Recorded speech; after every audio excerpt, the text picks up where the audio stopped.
Assalamualaikum warahmatullahi wabarakatuh. Perkenalkan, nama saya Durdiansyah. Jadi di video kali ini kami akan menjelaskan mengenai representasi dan kompresi data teks. Sebelumnya perkenalkan, kami dari kelompok 2, yang dimana kelompok 2 ini terdiri dari beberapa orang.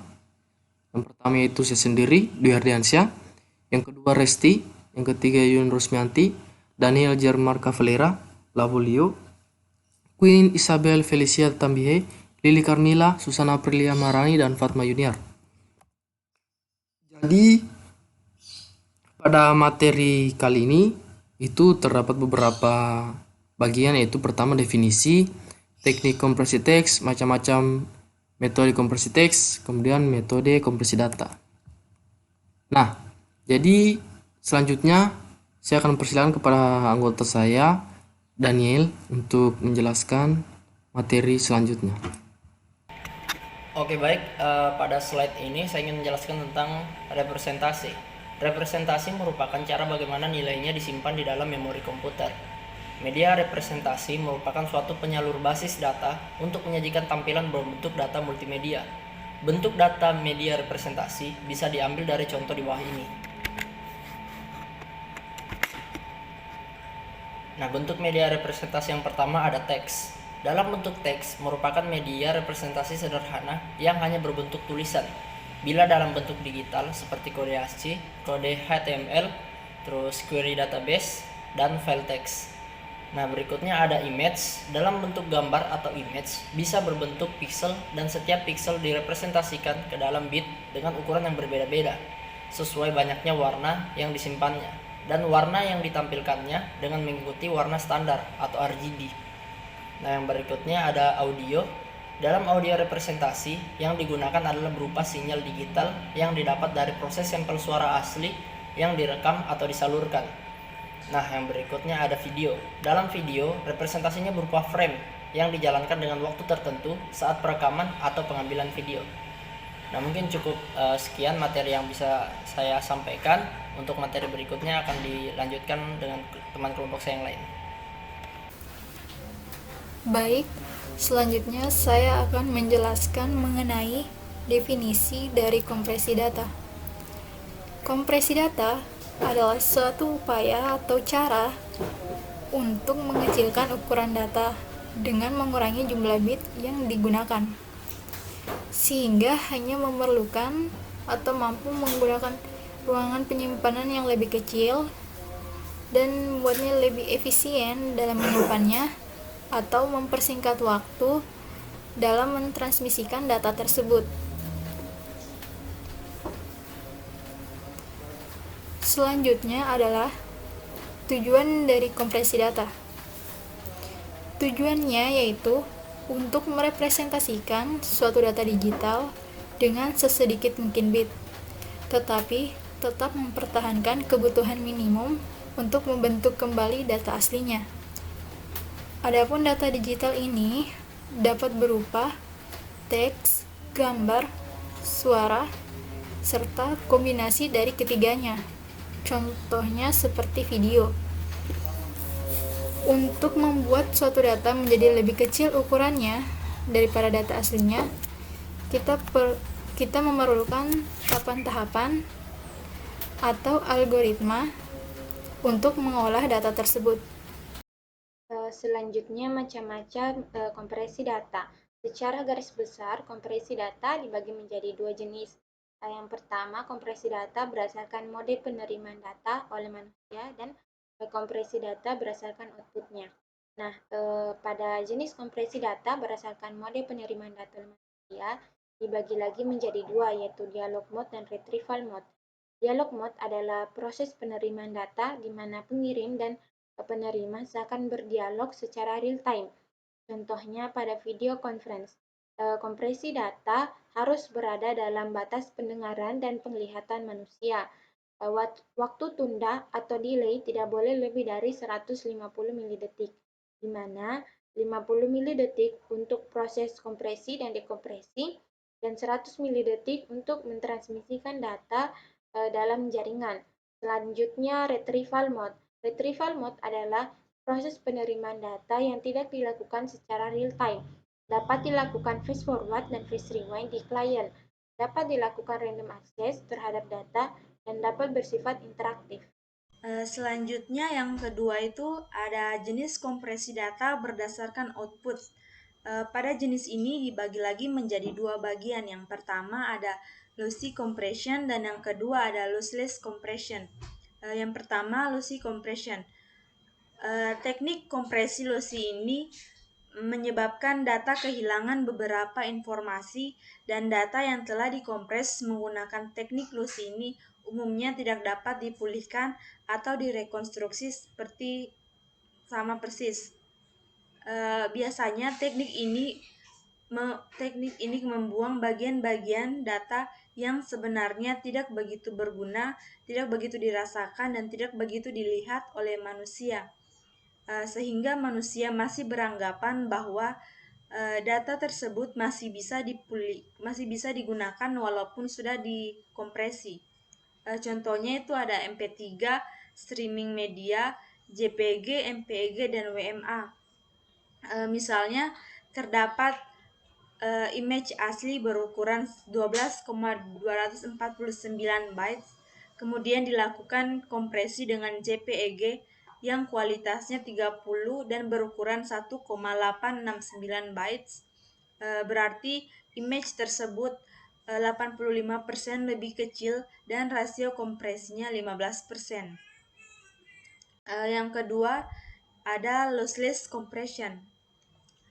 Teknik kompresi lossless ini merupakan teknik kompresi yang tidak menyebabkan kehilangan informasi. Jika data telah dikompresi, maka data asli dapat dipulihkan dengan persis dari data yang telah dikompresi. Kompresi lossless ini umumnya digunakan untuk aplikasi yang tidak dapat mentolerir perbedaan antara data asli dan data yang telah direkonstruksi. Contoh aplikasinya itu zip, rar, dan gzip.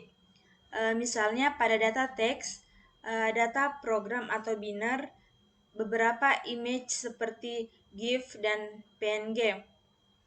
Kadangkala juga ada data-data yang setelah dikompresi dengan teknik ini ukurannya menjadi lebih besar atau sama. Perkenalkan, nama saya Yun Rusmianti dengan NIM S1S1 19086. Nah, di sini saya akan menjelaskan mengenai materi klasifikasi teknik kompresi teks. Nah, teknik kompresi teks dapat diklasifikasikan menjadi 3 kelompok, yaitu ada entropy encoding, source coding, dan hybrid coding. Nah, untuk entropy encoding dia itu bersifat IO/. Tekniknya ini berdasarkan media dengan klasifikasi dan spesifikasi tertentu, namun dia ini berdasarkan dengan urutan data. Dan untuk statistical encoding ini tidak memperhatikan semantik datanya. Misalnya, dia ini menggunakan algoritma run-length coding, Huffman coding, dan ada juga arithmetic coding. Nah, untuk yang kedua yaitu ada source coding. Nah, untuk source coding ini bersifat IOC. Nah, berkaitan dengan data semantik dan media. Nah, untuk contohnya seperti prediction, dia misalnya DPCM atau DM. Untuk transformation dia contohnya seperti FFTV dan DCT. Untuk layer rate coding dia ini contohnya seperti bit position, subsampling, subband coding. Dan udah ada juga yang namanya vector quantitation. Nah, untuk yang ketiga yaitu ada hybrid coding. Nah, hybrid coding ini merupakan gabungan antara IOC dan IO/.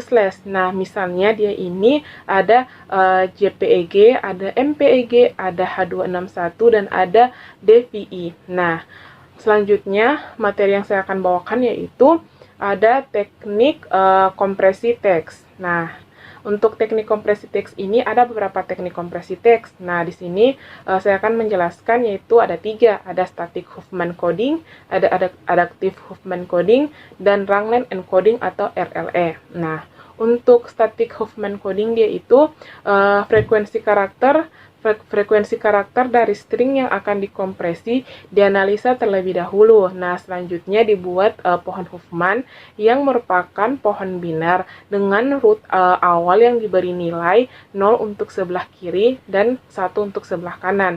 Sedangkan untuk dahan kirinya itu selalu diberi nilai 1 untuk sebelah kiri dan 0 untuk sebelah kanan. Dan untuk dahan kanannya itu diberi nilai 0 untuk sebelah kiri, dahan kiri, dan 1 untuk dahan kanan. Nah, selanjutnya yaitu ada adaptive Huffman coding. Nah, adaptive Huffman coding ini dimana mengharuskan kita untuk mengetahui terlebih dahulu frekuensi dari masing-masing karakter sebelum dilakukan proses pengkodeannya. Nah, metode AHC ini merupakan pengembangan dari metode SHC atau static Huffman coding. Nah, di mana proses perhitungannya ini frekuensi karakter dan pembuatan pohon Huffman-nya itu dibuat secara dinamis. Nah, di mana pada saat membaca data. Nah, untuk algoritma adaptive Huffman coding ini dia dipergunakan tepat pada informasi yang bersifat statis. Nah, sedangkan untuk multimedia aplikasi karena datanya itu belum pasti ada seperti data audio atau video streaming, maka tidak dapat dipastikan bahwa algoritma adaptive Huffman coding ini dapat digunakan. Nah, untuk yang ketiga yaitu ada run-length encoding atau RLE. Nah, metode kompresi ini sangat sederhana. Nah, teknik kompresinya dengan RLE ini berguna untuk data yang memiliki banyak kesamaan dan data tersebut berdekatan, misalnya teks ataupun icon atau gambar yang garis-garisnya banyak memiliki kesamaan pola. Nah, kompresi data teks pada algoritma ini dilakukan jika ada beberapa huruf yang sama dan dapat ditampilkan secara berurutan. Nah, demikian penjelasan saya mengenai materi teknik kompresi teks dan klasifikasi kompresi teks. Selanjutnya akan dibawakan oleh rekan saya. Perkenalkan, nama saya Resti dengan NIM S1 1912. Nah, di sini saya akan melanjutkan materi mengenai teknik kompresi teks. Nah, di sini yaitu ada namanya Shannon-Fano algorithm. Nah, dan di mana ini itu merupakan sebuah codingan yang ditemukan oleh Claude Shannon atau Bapak Teori Informasi dan Robert Fano pada tahun 1949. Nah, di mana pada saat itu metode ini itu dia merupakan metode yang paling baik, tetapi hampir tidak pernah lagi digunakan dan dikembangkan lagi setelah kemunculan algoritma Huffman. Nah, jadi di sini pada dasarnya metode ini itu menggantikan setiap simbol dengan sebuah alternatif kode biner dan panjangnya ditentukan berdasarkan probabilitas dari simbol tersebut. Nah, jadi algoritma ini itu dia dapat membentuk sebuah pohon, kemudian mengkodingnya itu, dan yang terakhir itu adalah mengembalikannya dalam bentuk karakter teks atau decoding. Nah, jadi langkah-langkah untuk percobaan algoritma Shannon-Fano ini adalah yang pertama itu kita tentukan dulu jumlah probabilitas hurufnya. Setelah itu kita urutkan huruf pada satu tabel. Kemudian yang ketiga itu kita letakkan pada baris pertama untuk huruf yang memiliki probabilitas yang tertinggi. Jadi yang kita letakkan di baris pertama itu adalah huruf yang memiliki probabilitas yang tinggi. Kemudian melakukan pembagian terhadap tabel atas dua kelompok dengan probabilitasnya yang sama atau saling mendekati. Ketika ada probabilitas yang sama atau saling mendekati itu kita dapat melakukan pembagian tabel. Nah, terus kemudian memberikan kode 0 pada kelompok pertama. Nah, yang ini kan, yang pertama ini, dan kode 1 pada kelompok kedua. Kemudian yang selanjutnya itu mengulangi langkah 4 dan 5. Nah, jadi langkah 4 dan 5 itu kita ulangi sampai tidak ada lagi kemungkinan untuk membagi kelompok-kelompok tersebut dalam dua subkelompok lagi. Nah, kemudian yang selanjutnya itu ada yang namanya algoritma sequitur. Nah, di sini dapat kita ketahui menurut Neville Manning dan Len Wheatland pada tahun 1967, sequitur itu merupakan sebuah algoritma waktu linear yang menyimpulkan tata bahasa bebas konteks atau konteks free grammar. Nah, operasi sequitur ini tuh dia terdiri dari pemastian dua sifat yang berlaku. Nah, ketika kita menjelaskan algoritma atau sifat-sifatnya itu bertindak sebagai batasan. Kemudian data teks ini tuh dia menggunakan pendekatan grammar compression dengan algoritma sequer. Nah, ini yang dua bagian ini tuh dia merupakan cara kita menguraikan bagaimana dua batasan yang tadi itu bisa terjadi. Nah, yang pertama itu ada yang namanya diagram keunikan. Nah, diagram keunikan atau diagram Uniquest ini dia merupakan diagram Uniquest yang mempunyai arti bahwa tidak ada pasangan dari simbol atau diagram muncul lebih dari sekali dalam sebuah batasan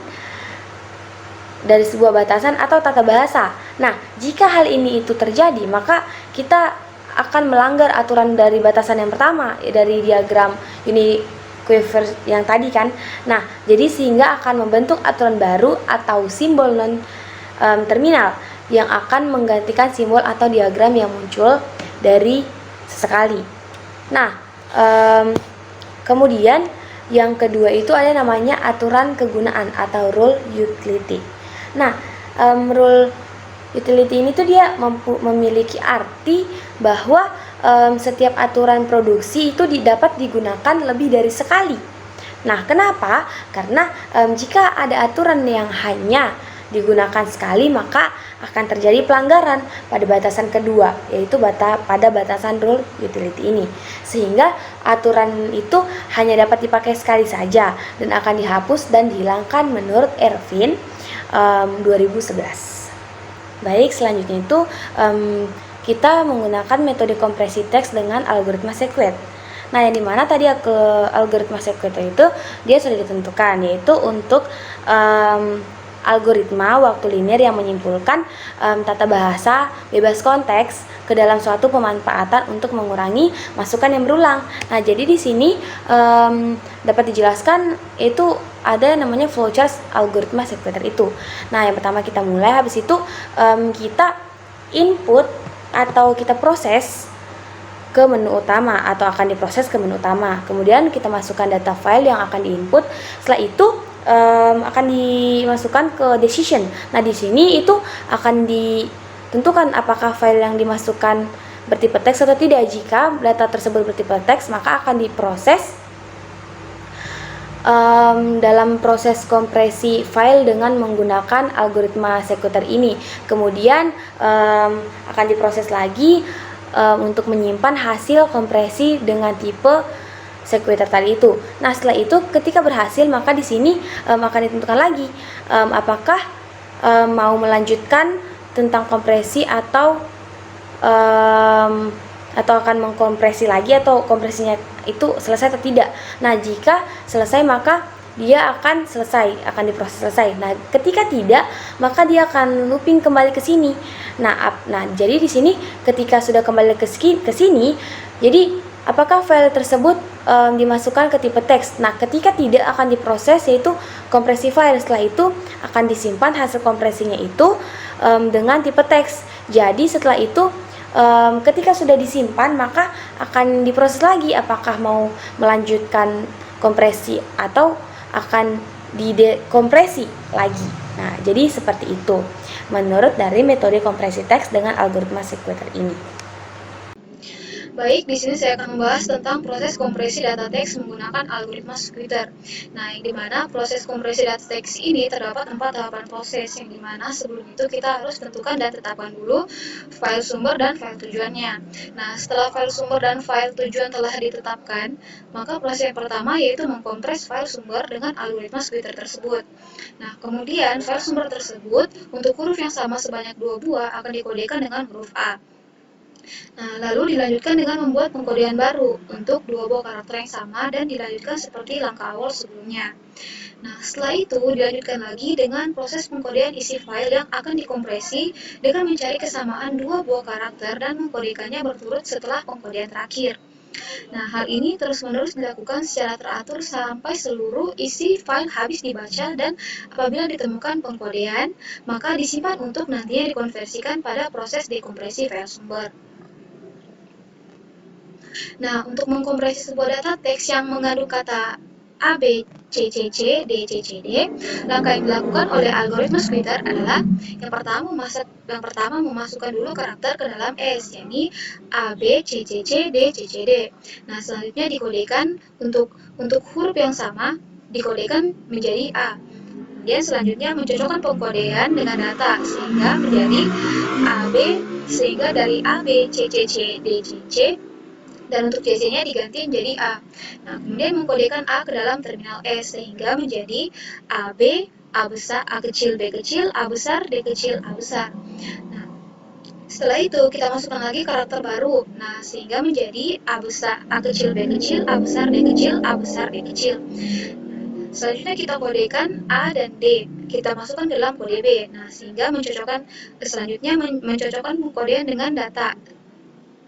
Lalu yang terakhir mengkodekan B ke dalam terminal S sehingga menjadi A kecil, B kecil, B besar, B besar. Nah, maka diperolehlah hasil output yakni A kecil, B kecil, B besar, B besar yang mana akan digunakan oleh metode ini untuk mengkompresi atau mendekompresi data teks tersebut. Nah, pada dekompresi algoritma splitter ini, file sumber akan dibaca dan dilakukan proses pengembalian ke struktur asal file dengan cara membaca kode-kode yang ada dan menerjemahkannya. Nah, setelah itu, file atau teks tersebut dibaca dan langsung diproses dengan menelusuri setiap karakter yang ada dan mencocokkan dengan kode yang telah ada.